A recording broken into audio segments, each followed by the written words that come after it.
अस्सलाम वालेकुम नाज़रीन, प्रोग्राम दी न्यूज़ रिव्यू में भलीकार मां सनाउल्ला हाशमाणी अवां जी ख़िदमत में हाज़िर आहियां। नाज़रीन, पाण प्रोग्राम में अॼु ॻाल्हि ॿोल कंदासीं त पाकिस्तान पीपल्स पार्टी ऐं नून लीग आइनी अदालतुनि जे क़याम तां पोइ ते हटी वियूं आहिनि, पर हिकु ॿी अहम डेवलपमेंट साम्हूं आई आहे। इतफ़ाक़ थियो आहे त जेके इत्तेहादी जमातूं आहिनि ऐं JUI उहे आइनी बेंच जे मामलनि ते उन्हनि इतफ़ाक़ करे वरितो आहे ऐं 18वीं तरमीम बहाल कई वेंदी ऐं गॾोगॾु 19वीं तरमीम ख़तमु करण जी बि तजवीज़ मसवदे में शामिल आहे। पाण इन ते बि डिस्कस कंदासीं ऐं गॾोगॾु डिस्कस कंदासीं नंबर गेम्स जे हवाले सां त छा हुकूमत वटि नंबर पूरा आहिनि, छो त PTI दावा करे पई त हुकूमत वटि हिन वक़्तु बि नंबर्स पूरा न आहिनि, जॾहिं त हुकूमत जा मेंबर जेके आहिनि उहे बि वोट न ॾींदा या PTI जे वारे पासे वेंदा।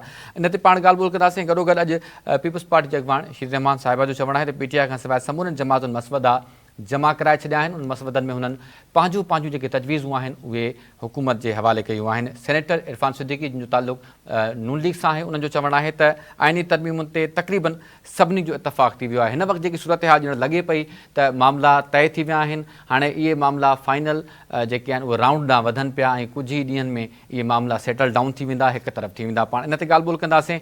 हिन वक़्तु असांखे टेलीफोन लाइन ते जॉइन कयो आहे सीनियर सहाफ़ी, सीनियर तजिया निगार वक़ार सती साहब। वक़ार साहब अस्सलाम वालेकुम। जी अस्सलाम वालेकुम, आपको मेरी आवाज़ आ रही है? जी बिल्कुल आ रही है। वक़ार साहब, ये जो आज खबर सामने आई है कि हुकूमती इत्तेहादी जमातों ने जो इतफाक़ कर लिया है आइनी बेंच पर, तो क्या समझते हैं आप ये दुरुस्त फैसला है? क्योंकि पहले जो चीज़ें थी कि आइनी अदालतें बनेगी, पाकिस्तान पीपल्स पार्टी और हुकूमत का उस पर बड़ा वाज़ेह मौक़िफ़ था। देखिए, दुरुस्त फैसला है या नहीं है ये तो बाद में अवाम ने इसका वो फैसला करना है, लेकिन इसमें एक चीज ये जरूर हुई है कि आइनी अदालत से पीछे हट के आइनी बेंच की जो बात हुई है, तो उसको अगर वो कॉन्स्टिट्यूशन वो कवर मिलता है तो उसके ऊपर पीपल्स पार्टी ने जो है वो हामी भरी है और ये मशरूत है कि आइनी बेंच के ऊपर उस वक्त आमादी जाहिर होगी जब आप उसको आइनी खबर देंगे, जुडिशल खबर देंगे। और उसके बाद ये वो नुकता है जिसके ऊपर पीपल्स पार्टी और JUI के दरमियान एग्रीमेंट हुआ है। बाकी चीजें सारी इसके बाद आती हैं और काफी लंबी चौड़ी ये वो तरमीम है। और अब मौलाना फजल रहमान जो है वो अपनी पार्टी से इसके अप्रूवल लेके PTI को आगाह करेंगे और कल का जो इजलास होगा वो इसका आइनी कमेटी का, उसमें असल चीज सामने आएगी भाई क्या क्या तरमीम होने जा रही है और असल में क्या हुआ है। अच्छा सती साहब, आप समझते हैं कि PTI अब जो है वो इस आइनी तरमीम का हिस्सा बनेगी? देखिए, आज के दिन जो चीजें सामने आई हैं कि आइनी बेंच वाली बात तो मौलाना फजल रहमान के जरिए PTI ने ही की थी, ये बैरिस्टर गौहर भी कह चुके हैं और भी जगहों से ये चीजें सामने आई हैं। लेकिन ये है कि और आज का जो आइनी कमेटी का इजलास था उसमें उन्होंने बैरिस्टर गौहर ने बाकायदा शिरकत की है, मुख्तलिफ तजावीज़ दी है, लेकिन रिटन ड्राफ्ट अपना उन्होंने वो कोई नहीं दिया। अब कल का जो इजलास होगा उसके अंदर ये पता लगेगा भाई क्या क्या किस किस की जो तजवीज़ थी वो आई है या नहीं आई है। अलबत्ता एक चीज ये जरूर है कि चेयरमैन कमेटी सैयद खुर्शीद शाह ने हमसे बात करते हुए ये बात की है कि आइंदा 1 से 2 दिनों तक जो है वो तरमीम आ जाएगी पार्लियामान में और हमारी कोशिश है कि तमाम जमातों को ऑन बोर्ड करके और मुत्तफिका आइनी तरमीम यहाँ पे लाई जाए। अच्छा सतीश साहब, हमने गुज़िश्ता रोज़ ये खबर सुनी कि पहले फैसला हुआ कि ये सेनेट से जो है वो तरामीम मंजूर कराई जाएंगी। क्या अभी भी जो है नंबर गेम में हुकूमत को कोई मुश्किलात हैं कौमी असम्बली के अंदर? देखिए, बज़ाहिर तो हुकूमत यही कह रही है और उसके इत्तेहादी यही कह रहे हैं कि हमारे नंबर्स वो पूरे हैं और PTI ये दावा कर रही है या अपोजिशन ये दावा कर रही है कि हुकूमती मेंबर्स हमें वोट देंगे। लेकिन जो ग्राउंड रियलिटीज वो ये है कि अगर हुकूमत ये कह रही है कि हमारे पास नंबर्स पूरे हैं तो उनके पास रिसोर्सेज हैं, उनके पास और जो चीजें हैं उनकी बात में ज्यादा वजन लगता है। लेकिन ये पता तो उसी वक्त लगेगा जब इसके ऊपर वोटिंग होगी, तरमीम आएगी। तो आज का कौमी असम्बली का जो इजलास था उसमें PTI के लोग नहीं आए, अपोजिशन के लोग नहीं आए। 4-6 लोग बैरिस्टर वो गौहर की और उमर अयूब की वज़ीर उनके साथ आए थे और उन्होंने इजलास में शिरकत की। बाकी PTI वालों ने अपने लोगों को नहीं आने दिया। अच्छा सती साहब, PTI ने एहतजाज की कॉल भी दी है, तो आप समझते हैं कि वजूहात क्या है? PTI क्यों नहीं खुल के सामने इस हवाले से मौक़िफ़ दे रही है? ये तो कह रहे हैं कि बाकी जो जमातें सब इतफाक़ कर लिया है, PTI का मसवदा अभी तक नहीं आया, फिर वो एहतजाज की कॉल भी दे रहे हैं। कुछ वो दूसरा सोच रहे हैं, कुछ आपको लगता है? देखिए, मुझे लगने को आप छोड़ें, ग्राउंड रियलिटीज के ऊपर हम बात करते हैं कि आज ये आइनी तरमीम की जो कमेटी है उसके सरबराह सैयद खुर्शीद शाह ने भी ये कहा है कि ये लोग जो ये कमेटी में आते हैं ये एम्पावर नहीं है, ये संजीदा नहीं है, इनकी जो बातचीत है उस चीज को उनकी पार्टी ऑन नहीं करती है। लेकिन इसके बावजूद हम इनको वेटेज दे रहे हैं, हम बात कर रहे हैं। इन्हीं खुर्शीद शाह ने आज वो बात करते हुए ये कहा था कि जो एहतजाज हो रहा है ये पंजाब में हुआ, वो कल या आज जो पिंडी में हुआ, उसके पीछे PTI है। وہ چاہتے ہیں یہ تو فرملا حکومت کہتی ہے کہ پی ٹی آئی جو ہے وہ لاشوں کی سیاست کر رہی ہے, انتشار کی سیاست وہ کر رہی ہے, فساد کی سیاست کر رہی ہے, اور حکومت کا اپنا پلان ہے, ان کا اپنا پلان ہے, لیکن آئینی کمیٹی میں جو ہے وہ پی ٹی آئی کے جو ذمہ داران ہیں وہ آن بورڈ ہو چکے ہیں.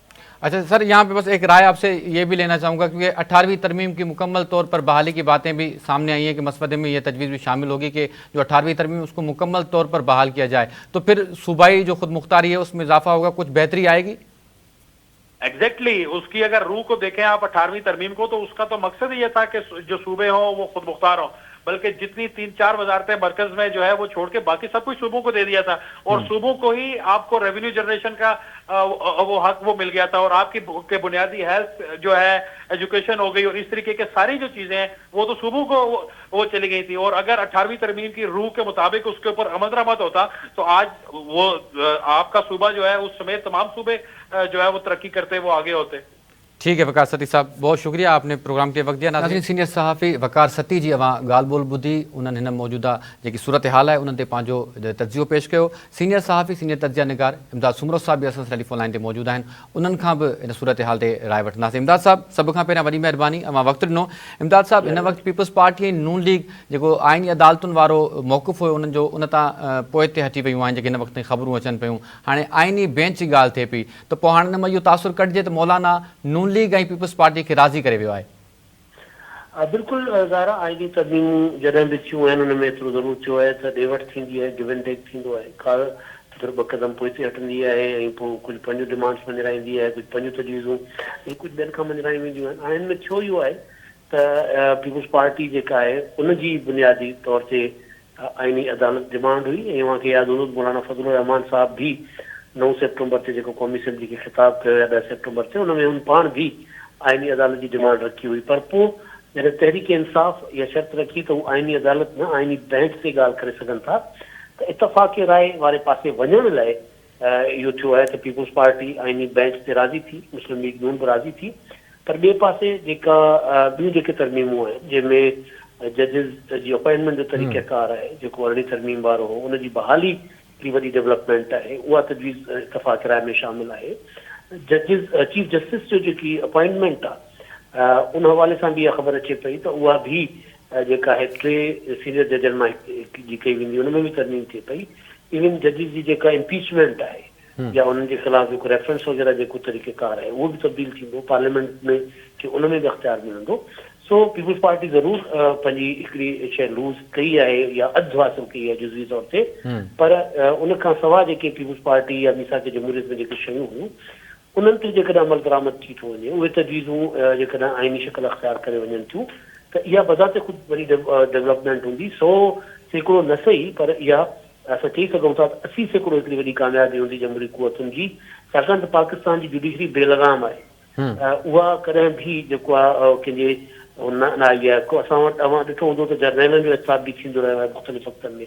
परवेज़ मुशर्रफ खे बि सज़ाए मौत अची वई, उन खां सवाइ फैज़ हमीद हिन वक़्तु जेको आहे कोर्ट मार्शल पियो भुगते. पर को बि जज जीअं मज़ाहिर अकबर नक़वी आहे उन ते ॾोह साबित थी वियो, पर उनखे का सज़ा कोन मिली, उनखे सिर्फ़ु बरतरफ़ कयो वियो.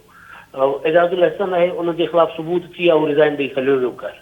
इफ्तिखार चौधरी राङा कया पाकिस्तान सां, उनजे ख़िलाफ़ को एक्शन कोन्हे. भुट्टो शहीद खे फांसी चाढ़े क़तल कंदड़ जेके जज हुआ उन्हनि जे ख़िलाफ़ को एक्शन कोन थियो आहे. बावजूदि सुप्रीम कोर्ट जो साबित कयो त फ़ैसिलो ग़लति हुयो ऐं पॉलिटिकल बुनियादनि ते इंतकाम लाइ ॾिनो वियो हुयो. सो इहा वॾी कामयाबी हूंदी असांजी जमहूरी कुवतुनि जी त जेकॾहिं जजिस खे एहतिसाब जे कटहरे में आणणु ऐं जजिस जो जेको एहतिसाब आहे बज़रिया पार्लियामेंट करणु ऐं उन्हनि जी अपॉइंटमेंट बज़रिया पार्लियामेंट करणु जो जेकॾहिं बिल मंज़ूर थी थो वञे ऐं उहो जेकॾहिं तरमीम अची वञे थी त इहा तमामु वॾी कामयाबी हूंदी. इहो ज़रूरु आहे त जेका आइनी अदालत जेकॾहिं ठहे हा त उहो त अञा वधीक बहितर हुजे हा, पर जेकॾहिं आइनी बेंच बि उहो को एॾो घाटे जो सौदो मुंहिंजो ख़्यालात न कयो वियो आहे. अच्छा इमदाद साहब, जेकॾहिं आइनी बेंच वारी तरमीम मंज़ूर थी वञे थी त छा पोइ जस्टिस मंसूर अली शाह जो बतौर चीफ जस्टिस मुक़ररी जो हुकूमत नोटिफिकेशन जारी कंदी? ॾिसो, हाणे उन में इहो आहे त जेकॾहिं चीफ जस्टिस जी अपॉइंटमेंट वारो तरीक़ेकार जेको हींअर मौजूदु आहे जंहिंमें सीनियर मोस्ट जज जेको आहे उहो चीफ जस्टिस थींदो, उहो जेकॾहिं बरक़रार रहे थो त पोइ ज़ाहिर आहे को सबबु कोन्हे त मंसूर अली शाह साहिब जो नोटिफिकेशन जारी न थिए। सही पर जेकॾहिं हिन वक़्तु ताईं, अॼु पाण ॻाल्हायूं था 17 अक्टूबर आहे, जेकॾहिं हिन वक़्तु ताईं मंसूर अली शाह साहिब जी जो नोटिफिकेशन जारी न आहे थियो त हिन जो मतिलबु इहो आहे त हुकूमत चीफ जस्टिस जे अपॉइंटमेंट वारो तरीक़ेकार उहो बि तब्दील करणु चाहे थी पई, उन ते ॻाल्हि ॿोल हले थी पई। सो मंसूर अली शाह साहिब ते सवाल हिन वक़्तु मौजूदु आहे त आया उहे चीफ जस्टिस थींदा या तरीक़ेकार तब्दील थींदो त ॿियो को चीफ जस्टिस थींदो। सर पीटीआई जे हवाले सां अवां खां आख़िर में बस राय ॼाणणु चाहींदुमि त छा हाणे पीटीआई बि वॾे एतमाद सां इन्हनि आइनी तरमीमुनि ते वोट ॾींदी, हुकूमत सां गॾु बीहंदी हिन मामले में, छो त पीटीआई जो बि मौक़िफ़ आइनी बेंच ई हुयो? ॾिसो, पीटीआई जेका आहे उहा रंग बदिलाईंदी रहंदी आहे, मौक़िफ़ तब्दील कंदी रहंदी आहे। आइनी बेंच वारो हुन में मौक़िफ़ हुयो। अॼु हुनजी जेका डिमांड साम्हूं आई आहे त पहिरियों असांजी इमरान ख़ान सां मुलाक़ात करायो, असां हुन खां इजाज़त वठूं, हुन खां मंज़ूरी वठूं, उन खां पोइ जेको असां आइनी तरमीम में वेंदासीं। जेकॾहिं इमरान ख़ान इजाज़त ॾिए त वेंदासीं, न ॾींदो त पोइ असां सपोर्ट न कंदासीं। सो इहो हिकिड़ो जेको आहे न पंहिंजो को चढ़ियो बि सम्झी सघे थो पियो त इमरान ख़ान ज़ाहिर आहे आइनी तरमीमुनि खे सपोर्ट न कंदो। सो पोइ पीटीआई मूंखे नथो लॻे त आइनी तरमीमुनि में वेंदी। पीटीआई जी कोशिश इहा हुई त हू कहिड़े तरीक़े सां 25 अक्टूबर खां अॻिते मामिलो वठी वञे, हू टाइम गेन करण जी कोशिश हुननि कई हुई। अच्छा, उहो सही इमदाद साहब, अॼु ख़ुर्शीद शाह साहब भी ॻाल्हि ॿोल कई आहे पार्लियामानी ख़ुसूसी कमेटी जे इजलास खां बाद। उहे चवनि पिया त जेके पीटीआई जा अॻवान अॼु आया सो उन्हनि वटि को मैंडेट न आहे, उहे कुझु बि नथा करे सघनि। छा पीटीआई जा फ़ैसिला किथां ॿिया पिया किथे ॿिए हंधा थियनि पिया? एग्ज़ैक्टली, बिल्कुलु इहा ई ॻाल्हि मूं कई पे त हू इमरान ख़ान वटि ईंदा। पीटीआई जी जेका लीडरशिप आहे, इमरान ख़ान हुनखे चवंदो आहे त हाणे पूरे प्रोसेस खां अलॻि थी वञो। माली में इहो थींदो रहियो आहे। सो ही पाण बाख़्तियार कोन्हनि, ही टाइम गेन करण जी कोशिश कनि पिया त कहिड़े तरीक़े सां मंसूर अली शाह साहिब जो वक़्तु अची वञे, चीफ जस्टिस थी वञे, उन ताईं को आइनी तरमीम न थिए। हुकूमत खे बि ज़ाहिर हुनजी बि कोशिश इहा आहे त 25 अक्टूबर खां पहिरीं आइनी तरमीम थिए। सो मुंहिंजो ख़्यालु आहे त पीटीआई जेको आहे उहो पंहिंजो वक़्तु विञायो आहे। आइनी तरमीमुनि लाइ हुकूमत खे नंबर मिली चुको आहे ऐं आइनी तरमीमूं पीटीआई जे बग़ैर बि थी वेंदियूं। बहितर हुजे हा त पीटीआई हुन अमल जो हिसो थिए हा, पंहिंजो तजवीज़ूं साम्हूं आणे हा ऐं उन ज़रिए जेको मामिलो अॻिते वञे हा। ठीक है, वॾी महिरबानी इमदाद साहब। वक़्तु ॾिनो। नाज़रीन, सीनियर सहाफ़ी, सीनियर तज़िया निगार इमदाद सुमरो साहब जी अवां ॻाल्हि ॿोल ॿुधी, उन्हनि पंहिंजो नुक़्ता नज़र अवां जे साम्हूं रखियो। नाज़रीन, वक़्तु मुख़्तसर ब्रेक जो, ब्रेक खां पोइ पाण ॿीहर हाज़िर थींदासीं, ॻाल्हि ॿोल कंदासीं। अॼु हिकु अहम डेवलपमेंट साम्हूं आई आहे। DIG सखर SSP घोटकी हफ़ीज़ुर रहमान बुगटी जे ख़िलाफ़ IG सिंध खे हिकिड़ो ख़त लिखियो आहे, जंहिंमें हुन DIG ॼाणायो आहे त SSP जा धाड़ेलनि सां ॾोहारियुनि सां राब्ता आहिनि ऐं उन ते संगीन इल्ज़ाम बि मढ़िया विया आहिनि। पाण उन ते ॻाल्हि ॿोल कंदासीं। मामिलो छा आहे, पाण उन ते बि तफ़सीली ॻाल्हि ॿोल कंदासीं। गॾोगॾु SSP घोटकी बि असां सां लाइन ते गॾु मौजूदु हूंदा।